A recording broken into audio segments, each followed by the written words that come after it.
Hey, good afternoon. Social media, Facebook, Twitter, Insta, and all the other locations. We're back.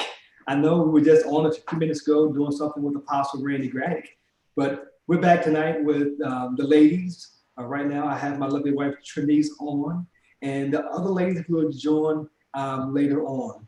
But hey, Trinice, how you doing? Hi, How you doing? doing great. Yeah, this is how we do. We like have fun with what we do.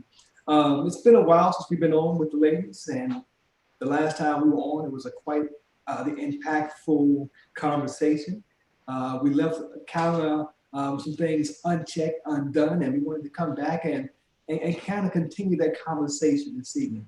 But for those who this is your first time attending, I'm Dr. Glenn, and we have this show called The Collins Connection. I'm normally here with my boys, but tonight I'm here with the ladies in the house. And right now I have my wife Trinice on. So Trinice, please tell the people a little something about yourself.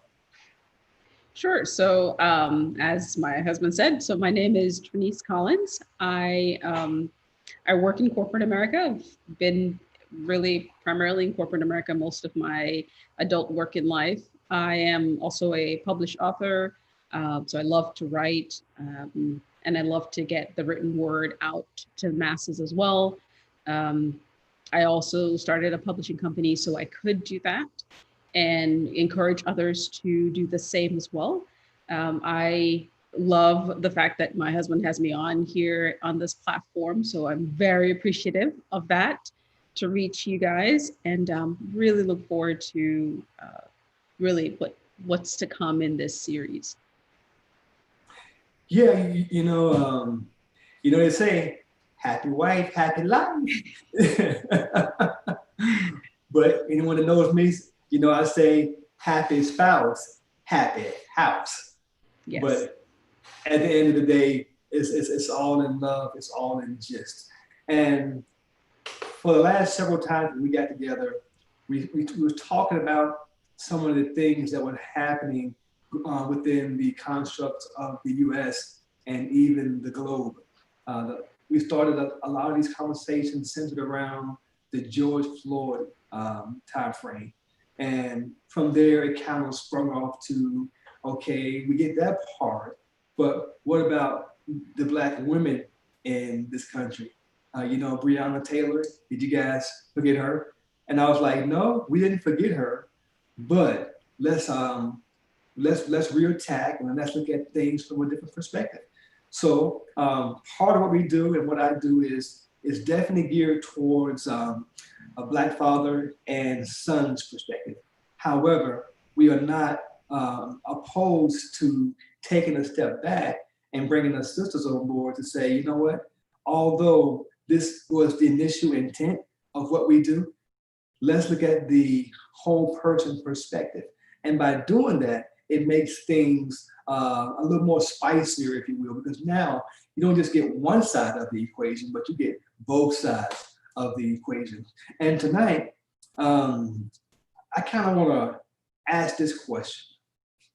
And the question I'm going to ask is now that George Floyd is kind of out of the media rotation, if you remember, a month and a half ago, I said, there's this thing called the media rotation. They come in and they present things and then they sensationalize things and they harp on it and they stay on it and then they eventually move on to something different. But now that that's no longer in the forefront because of other things from that have kind of taken place, the Black Lives Movement is still going strong. A lot of the protests and other things are happening. It's not just happening here in the U.S., but it's happening globally. But the question, Trinice, that I have, and I'd like you to take us in the first shot at this is, are you seeing any positive and or lasting impact with those around you? Or is it too soon to really tell? I think that's I mean it's a great question, one that is individual. So each individual will answer that question a little bit different. So for myself, I do see, I would say instead of change, I see a shift. So one of the biggest shifts that I've seen is that the door has been open to having frank conversations. Now, whether that leads to lasting change, that's yet to be seen. But at the very least, the conversation is at least started. And I think that is a wonderful thing when individuals are able to sit down and hear each other out. Um, that instinctively will be a catalyst to change, good or bad, but to change itself. So I do see that. I know I might personally have been having loads of conversation with different individuals, and that door has just really stayed open. And so I'm trying my best to maximize this opportunity that I think we've been given at this point, and to not let it die. It may die in the media, but it's our individual responsibility to really kind of keep that flame going. I think you were spot on. Because you're working from home now, I have the privilege to hear some of these conversations and some of the things that are being said. And there is something that you tell your colleagues that I'm not sure they fully understand. And that is there's a time factor associated with what's going on right now. If it's not proprietary, if you will, or something that's associated to your organization, can you tell the viewers what you mean by that? So what you actually alluded to it earlier when you said the media. The media has a timeline in every story, right? There's a timeline when a story is hyped up enough where they've gotten all the juices out of it, and then it just kind of washes away. And it doesn't matter how epic the conversation may be around that, there's still a timestamp associated with it. So what we're doing now in my organization, we're trying our best to start this new evolution of it being a white male dominated industry to where we're bringing in more minorities and more people of color, and whether it's gender or preferences, right? We're really making an effort to do that, but that too has a timestamp. Everyone is caught up with what's going on with George Floyd. Everyone is incentivized to have conversations, with HBCUs. Everyone is incentivized to have these discussions. That will soon become, inevitably, will soon become a thing that is no longer of importance. Business will have to continue. Projects will start up again. Business will have to kind of rebuild itself, rebrand itself. And soon, this opportunity of diversity and inclusion and diversity and bringing in more people of color into places where they didn't have that presence before, from on a corporate standpoint, will soon dissipate, and it will soon become not as important as it is today. So that timeline is running out. And that's one of the things that I'm really very, very diligently working towards, making it a lasting importance to the business and to the corporate leadership team, where it's just as important as, well, we need this group to succeed. Well, now we need our minority employees to succeed. And the great way that you can chart success is, who are we putting towards leadership roles? That's how, in a corporate environment, that's how we chart success. We started here, who are now managers and directors and VPs of different brands. So that's one of the things that really working diligently towards.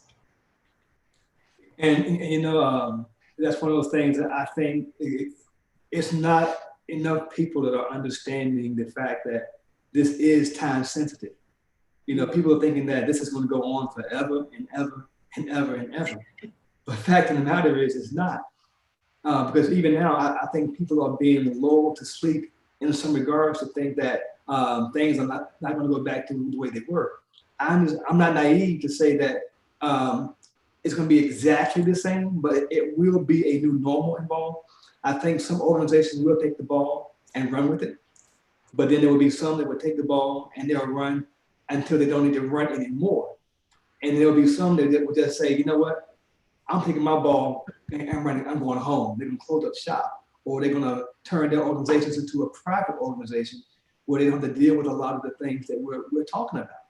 And, when it comes to diversity and inclusion, the thing that I see and the thing that I saw is, and I'm going to say something, you don't have to comment on it because you still work corporate America. And that is, when you look at a lot of the boards of these companies, they don't have proper representation. Just from my research in the area, Gartner, which is a big company, Hertz, rental car, Hertz Rentals, some of the other big five. I mean, think about Amazon. You look at Facebook, Apple, Google. None of these people have people of diversity on their boards, and they may have the chief diversity officer hired by the organization. And in many instances, that guy is just a figurehead. He or she are only allowed to do or say so much. And that's the challenge, because what some of these companies do, what I've seen is they will bring in a chief diversity officer that's also white. And I'm like, okay, I get it. But at the same time, is this individual going to be able to speak to the needs of the minorities, or is this individual speaking to the needs of the board of directors? And more times than not, that person is speaking towards the needs of the board of directors, which is why it's imperative that individuals take this time frame and I get it. There's a saying, the more things change, the more they remain the same. But I also believe that this is a time frame when, if we strike the iron while it's hot, there is some change that can be made. And the analogies I like giving people is, it's like when the space shuttle takes off, there's a certain window of opportunity when it has to take off and get everything done that it needs to. But if it's off any space at all on its launch, it goes miles away from where it's supposed to be. And when I hear you encouraging your people to say, "Hey, let's get this. Let's stay within this window. Let's make this happen. Let's do it now," because it's not going to always be like this. I'm like, "That's right. You tell them." But fact of the matter is, some will listen, some get it. Some are stuck in the fact that, well, nothing changed from the last situations. That they would say, when the media came back with Mike Brown and we saw him die on the sidewalk when he said he couldn't breathe, and there was an uproar. And then you look at the thing that happened in Ferguson, and there was an uproar. But I like to say that this one was a little different from the perspective of, people saw law enforcement basically to take the life out of George Floyd. And now, because of social media, a lot of these other people have to answer the mail. The mail that's being answered, have to be answered, is their kids that don't look like us, but look like them, say, "Mommy, Daddy, why did they do that to that man of color?" Then it becomes a game changer. But again, I think you're absolutely right as far as the window of opportunity, which leads me to my next question. And the question I would ask you at this point is your voice being heard, or are you still voiceless? Now, let me, you know what? No, go ahead. Okay. So that's a very interesting question, and I'll answer it this way. So personally, and this may be because of my background and how I grew up and, what I do now, or life experiences, but I was never bought into the idea that I'd never had a voice. And maybe it's because, going back, I grew up in a environment where you have to fight for your very life, right? Every day was it's almost like the only the strong survive type of thing. So for me, even if in an environment where I thought my voice was being diminished, or the breath was being taken away, I've always learned to fight through that. So I will say that. But in terms of what's changed now and my voice, I think everything that has happened up until this point, especially with the current, shade of events with George Floyd and everything that's going on, I think this is an opportunity. It's an unfortunate opportunity brought on by unfortunate circumstances. Obviously, the man was murdered. But I think as people of color, Black and brown, it's a door, a crack, not a very big one, but it's a crack where we owe it to the next generation to make our voices be heard.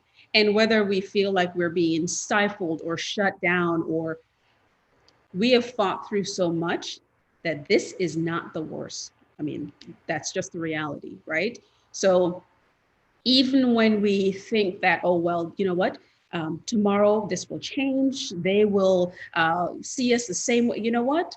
It's our responsibility to fight through that and use the opportunity, the crack that we've been given to really make lasting change. And no, it's not easy. And for me, absolutely not.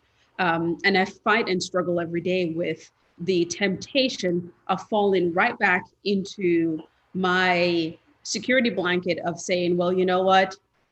These people are never going to change. It's as soon as this fad wears off, they're going to go right back into it.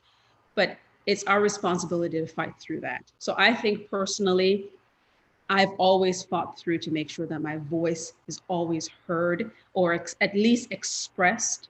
And I will continue to do that. You know, but that's one of the factors there that concerns me. Even when you look at bringing people of Black and brown views onto boards of directors and things, executive councils and things like that, is, are you just a person at the table, or do you have a voice while you're at the table? And what I've seen from so many companies, they bring on people that are Black and brown, male, female, gender specific, whatever. They want them there just as a figurehead, but not to bring forth any input. Welcome, Dr. Boone. So the question on the table right now is, in light of this entire George Floyd situation and the media cycle that's now played out, is your voice being heard, or are you still voiceless? What's your take on that? I think that we're not voiceless, right? I don't think that we're ever voiceless.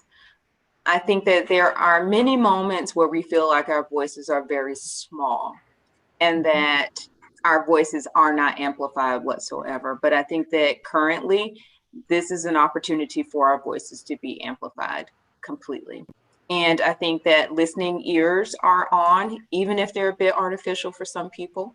The listening ears are activated, and there are companies, organizations throughout this country who are willing at this moment in time to sit down and have, real discussions about people's experiences of discrimination, of blatant racism, of violence, of someone. I was just on a call and I brought up the term microaggression, and they said they don't really believe in microaggression. They think that it's an intentional terroristic attack on an individual psyche. And I was like, you're right about that. Because right about now, people think of that term as being something cutesy as opposed to what it actually is. And it is exactly what he said. And it's funny that this is the question that I come in on, because I actually had to leave a work-related meeting where we are a group of people banded together at my organization to bring forth real change within the organization with regards to the experience of racism, discrimination, microaggression, so on and so forth, as it impacts the workforce. Because it does. I love that. Congratulations. And it's scary, right? It's scary because for some people, they're willing to listen, but for other people and their leadership within their particular branches and divisions, they're not. So some people are going to be looked at as these are change agents, and other people are going to be looked at as terrorists, right? So it really just kind of depends on the environment. And I'm hoping that in my environment, I'm not thought of as a terrorist. But if I am, that means that I don't belong there. Right. Yeah. And one thing I will say, especially about the microaggression. So I was reading this great article, and that is something that you're right. It's the new coined term. It's like when HR shifted from HR to talent acquisition, it was sexy. It was, that's a term now. But microaggression at its core, and if you strip everything away, all it is, it's small racism. That's all it is. It's nothing but just smaller racism. You got the big ones where they call you the N-word, and then you've got microaggression. You have just tiny ones, right? Which it's like the difference between just as ice pick, just tiny tip of the ice pick poking you periodically. So we have to call things as they are. And that's exactly how we start that conversation and keep that conversation going, not by sugarcoating things and making people feel very comfortable. So for me, one of the groups that I've started in our organization is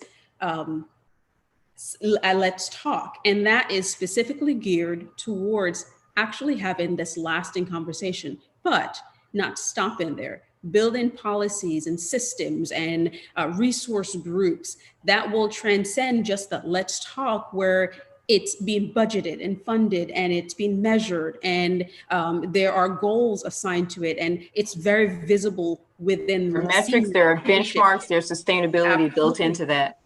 Absolutely, just like we do with sales, right? So that's where the end goal is, but there's a building block to that. And one of the things I tell the group constantly, I said, every single time we meet, if you don't feel uncomfortable in this discussion, we need to regroup and we need to do something, because it's only because people are unwilling to feel uncomfortable why no one wants to sit at the table and have this really tough, hard discussion where they are going back and they're like, I did not know that this group existed, and I didn't know that they felt this way. I grew up with Black people and I had Black friends. I can't believe they felt racism. I don't think I'm a racist.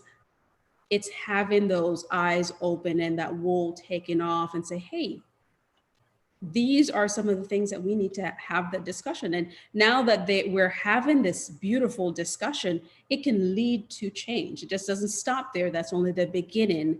It leads to lasting change. So congrats on starting that group. That's awesome. Isn't it odd how certain people feel uncomfortable with certain conversations when this is just your life?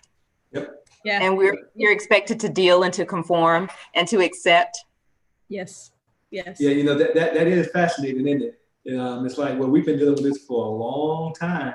Now all of a sudden you can't do something, or something is right in your face. Now it's a different discussion point. And you start talking about, some of the comments that they make. I'm like, no. You've always known about these type things, but now you've been forced to deal with it head on, because now we're not backing down anymore. And now as you said, we're using our voice unified to let you know that enough's enough. We're tired. And now let's make change, as Trinice said, lasting change. Yeah. Because what I see is a lot of people expected us to already be back to some sense of normalcy. But here we are. And I was on a podcast with a guy from South Africa the other night. He said they shut down 90% of their country. And we shut down 50% of our country. So worldwide, we're down to about 70%. When you start talking about those type numbers socioeconomically, some people are hurting. So now, as Trinice talked about being in a prime time to have discussions and make things happen, I think this is it.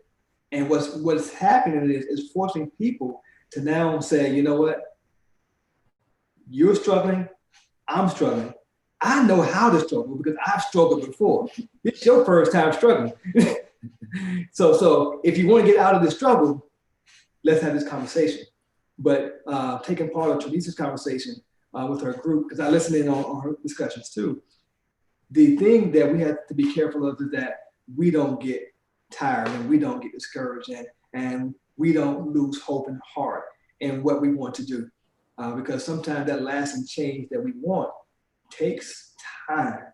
And, today we see progress. Tomorrow we watching the plant and see if it's grown.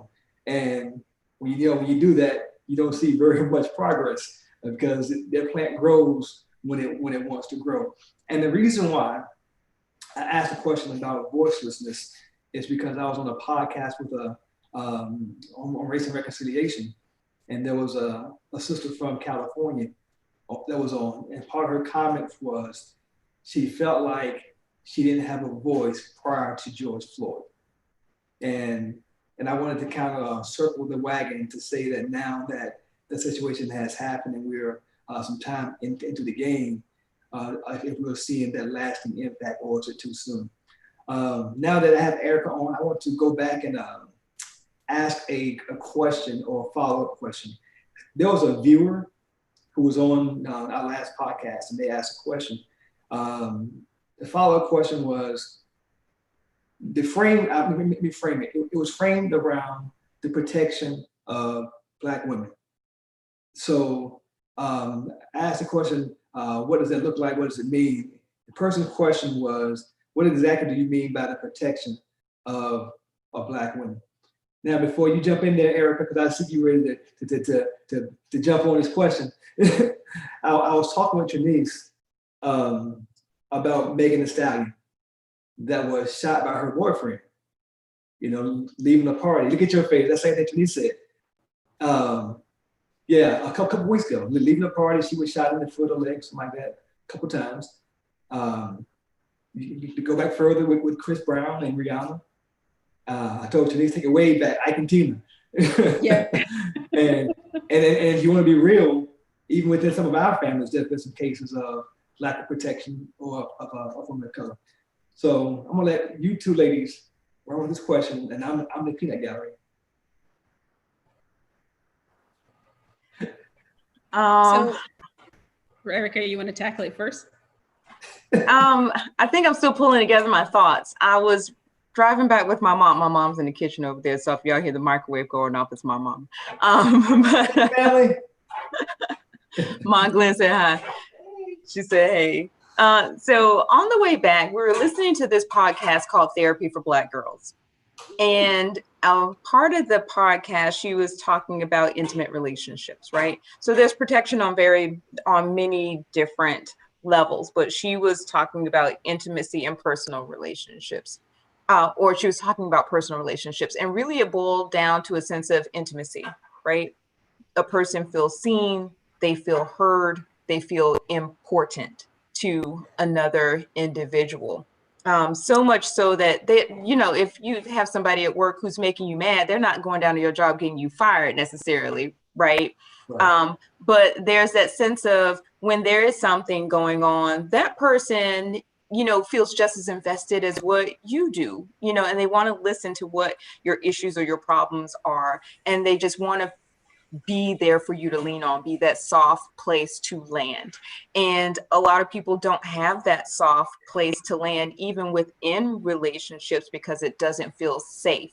The person doesn't feel like they have a place of protection, whether it's physical or whether it's emotional, which I think is even more precarious for people to be able to open themselves up and be vulnerable and visible on the inside, unzip all of this and show you, the true inside of who I am. And that's the part that I think that we were getting at in the prior discussion.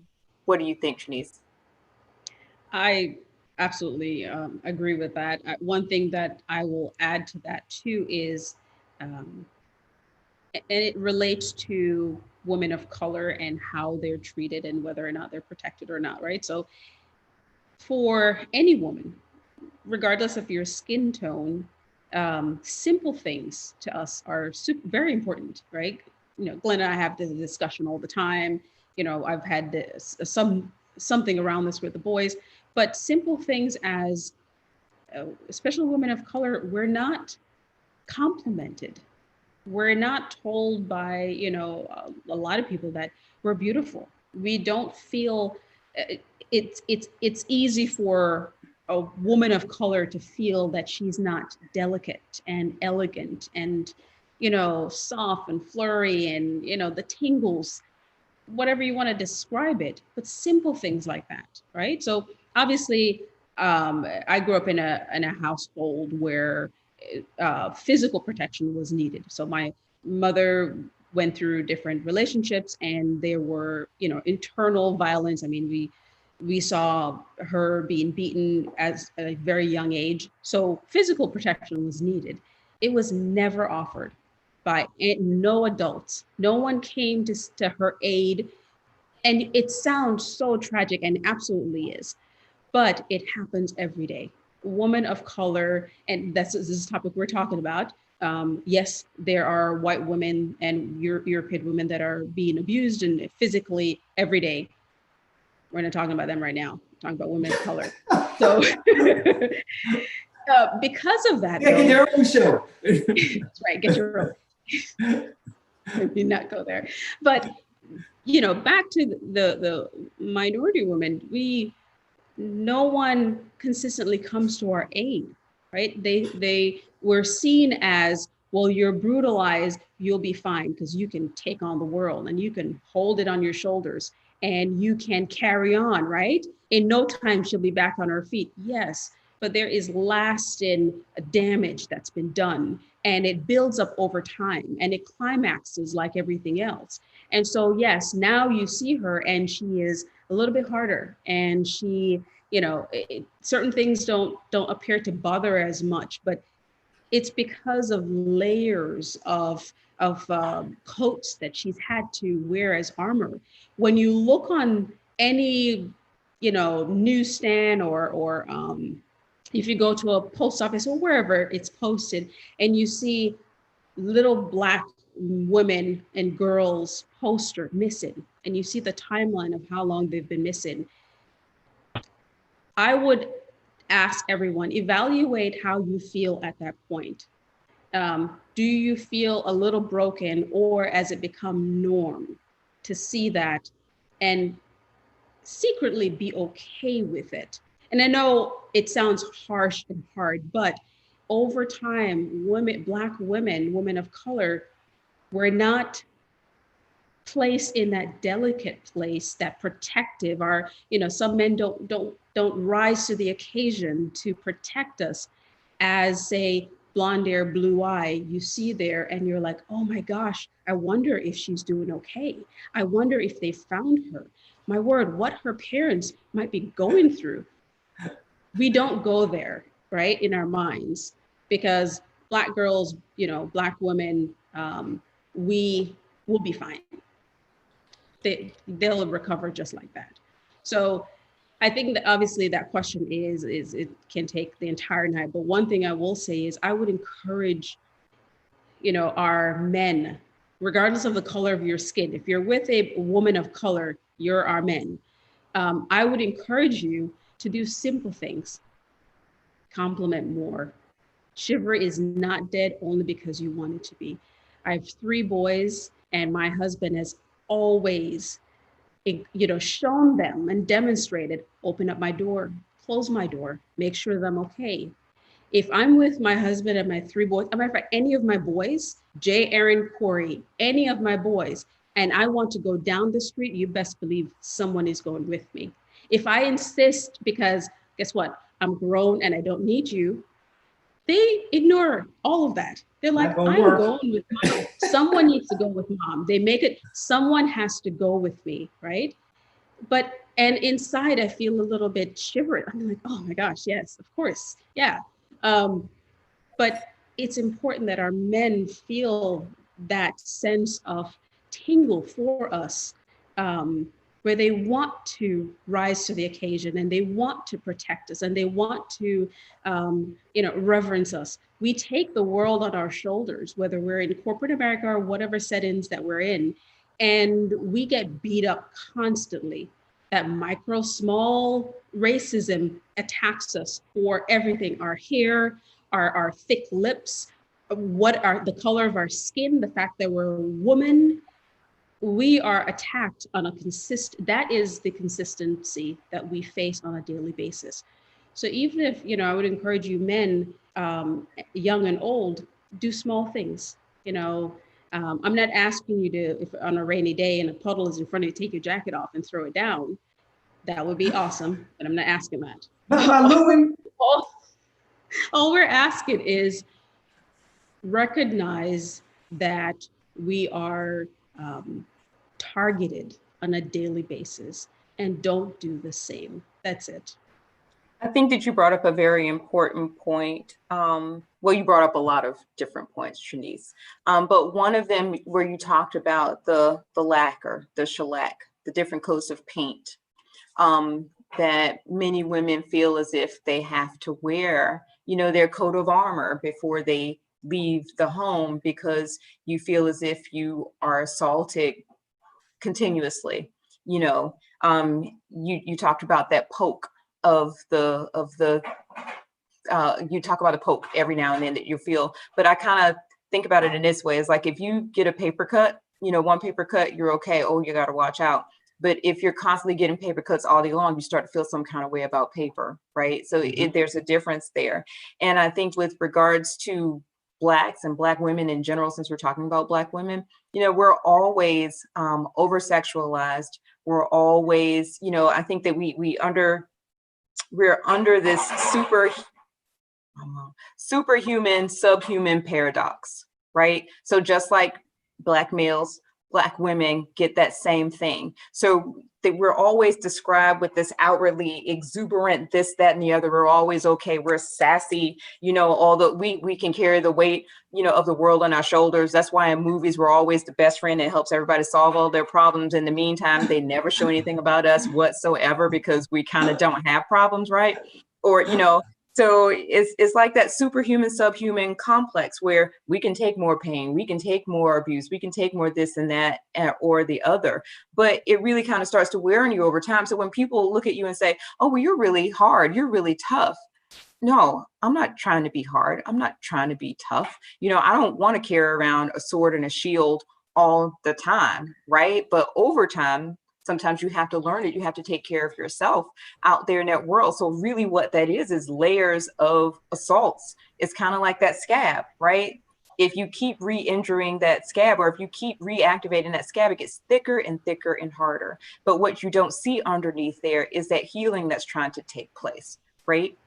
So I think that with care for women, or, what their original question was, I think that, with my dad and my own relationship, what I felt growing up was that, and what I expected for all men to do when I left the house, is that I thought that they were going to sit down and talk to me and have a conversation about what my thoughts and what my feelings were, because that's what my dad did, right? So he literally would say, well, let's talk about that. And he would always joke with me growing up, because he's like, well, when we sit down, let's have our pros and cons. So I would make pros and cons, and I'd sit down and we'd have the discussion. And even if it wasn't going to come out in my favor, like, for example, why we should not move for the 50,000th time, at least I felt like I was heard by him. And that's the example of men that I grew up with. And I also grew up with uncles and stuff like that. Well, sometimes my uncles didn't behave as well as what they should. But then, there were other ones that did listen to their wife. They could tell that their wife that's their girl, right? And, even with watching my mom and my dad, as much junk as my mama talks, when she's feeling, she'll be like, well, yeah, oh, your dad, he did this and he did that, and, all that kind of stuff like that, which I think is cute, right? Because that's her dude. And as far as my dad's concerned, that's his girl, and that's it, right? So that's what I look at when I look at care, when I look at a mate and look at what someone should be doing for me. Now, do they always meet each other at their points of need? No, but, people can't expect to do that or for have someone to complete them. But I can expect, and I should expect, that you will be there to help protect me. Wow. This is fantastic stuff here. Because I can say, honestly, some things I do, some things I don't do. But when it comes to protection, I'm on my game. I was sharing with Trinice, you start talking about the 5 love languages, and understanding what her love language is and what my love language is. And exactly. And then part of hers is definitely, compliments and saying things like that. But there are 3 elements to compliments. I do 2 well. When it comes to encouraging her to do what she got to get done, when it comes to telling other people about her and what she's doing, and I'm on lock. But when it comes to saying sometimes, sweetie, that's cute, or I like that, or that looks nice on you, or you're beautiful today, I fall short in that area. And I'm constantly working at it, but I do know that that's one of the areas that I need to continue to perfect. Well, she sees it too, right? She sees it. She knows. Oh yeah, but it's a continual process. But in order to get to what you guys are talking about, it requires men to be men and not boys, because at the end of the day, we have to be comfortable in our own skin as well. And I think there are times when that pressure comes on, the expectation comes on of what you really want. This is not just going to be a sexual relationship, but this is going to be a relationship of quality, which means that we must have interaction with communication before there's communication. And the problem is some of us don't want to take our feelings off of our shoulders to have the meaningful conversations, because sometimes, depending on the household you grew up in, you're not used to being told what to do by the person of the opposite sex. I.e., some guys don't want to hear it. No, you can't tell me what to do. My oldest son, Jay, we have this conversation all the time. He ain't on, so he can't defend himself. I'm gonna talk about him anyway. It's like if Trinice tells Jay to do something, Jay's like, man, I don't want to do that. And it stems into an insecurity that he has developed from somewhere, but it's not me, because as Trinice said, when it comes to her, our motto and our mantra was is us against the world. Mm-hmm. From the time that we decided that we were going to do this, we said it's us against the world, because we understand that it's my job to protect her, it's our job to protect our family, but we also understood that the day would come when Jay, Aaron, and Corey would leave the house. And the last thing I wanted to do was have someone that I didn't know who that person was when they left. Oh, by the way, Tony, you didn't tell me that they come back. And then leave again. You didn't see that? My friend Angela always says, your mom always have extra people at her house. There are always extras at my mama's house. Always. So the whole thing is understanding that, and I'll say this, sometimes men don't know how to protect because they've never been protected. Think about that. There are some men who didn't have a Howard Daniels in the house, didn't have a Kimbrough in the house. They didn't have a male figure in the house that they can look up to give them some type of semblance of what to do. Or in my case, to have me in the house, with our 3 kids. And when these guys get out there, they're struggling because they think that what they see on MTV, BET, or some pornographic channel is the answer. But it's not the answer. And they go into a relationship hurting. And you know the old adage, hurt people. And the person who they should be protecting is the person that they hurt.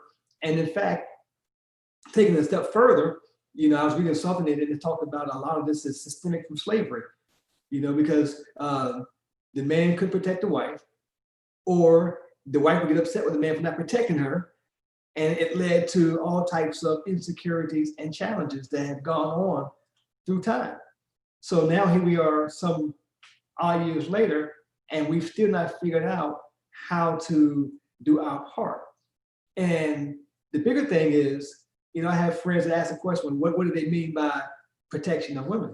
Well, protection of women is not just paying rent.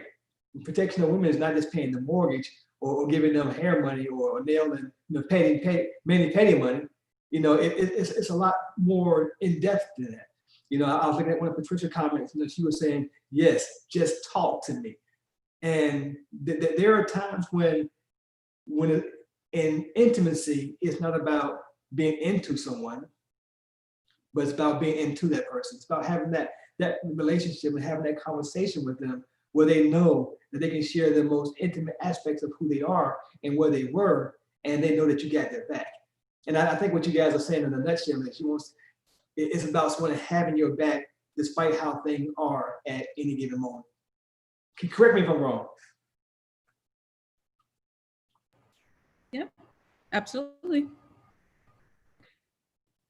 I see Corey has jumped online. What's up, Slick? How you doing? Actually been here. I just video's been off, so So are you enjoying this conversation? yeah. It's nice. It's very insightful. I would say it's very impactful, and it really opens up my eyes a little bit more to what you guys are going through and what you guys think about. So definitely definitely eye opening for sure. I like it. Good. Glad you're learning something. And you know, I would say this when I retired, you know, because Erica, you know, Tanisha, you know, and of course the kids know. In military life, you're always moving every 2 years, every 3 years. You never get an opportunity to get to a place where you can put down some serious roots. And you know, every time we moved somewhere, Tanisha had to restart, had to start over. You know, then we got to Hawaii. Them jokers, they said, Tanisha, let him go back to the mainland. You stay here. But what I took from that was they saw such potential within her. And the same thing that we talked about and we discussed, you know, career projections and where she want to go, so on and so forth. But when she got back here, it's like each time you start over, you start backwards. They don't care that you have an MBA. They don't care that you have experience here. All they see is that certain things that you have not done already. You know, why are you moving so much? Military, oh, okay, big deal. But now, you know, being here, I say, hey, wherever you want to go, whatever you want to do, I'm game. You know, because you've been with me this entire time, and now it's your turn to shine. And that's really what it's about. Understanding that it's give and take, it's push, it's pull, it's working every aspect of the relationship. And to me, that's a form of protection because you know you start talking about these type things in depth. You know, we have friends that has his bank account and her bank account, but they don't have a joint account where any of the money meets collectively. With us, we understand that there's somewhere that we're trying to go. Now, there's a joint account, there's a Glenn account, there's a Teresa account. Joint account takes care of, you know, the necessities. But of course, the other accounts take care of my golf time, you know, the things that she enjoys. But here's what I learned over time, as far as when it comes to protection. She needs to have her own. You know, I believe women need to have their own because it gives them such a level of freedom where they got to ask anyone for something. But at the same time, she knows that if she needs something, she can say, hey, sweetie, can you float me until X, Y, and Z? That's what it's about. It's about give and take. It's about relationship. Go ahead, Erica. I said head turn, like you got some burning on your heart. You good? No, I'm fine. Okay. All right.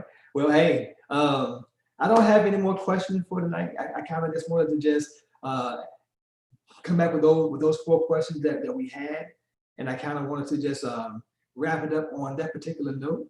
And I just want to say thank you, ladies, and of course my sons for getting on tonight, and social media for being a part of this fantastic discussion. We ask that you share this and get it back out to all of those who may have missed it.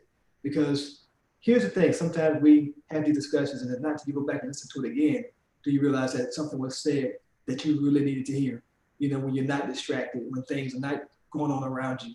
So again, thank you, ladies. Tanisha, have any closing comments for our viewers tonight?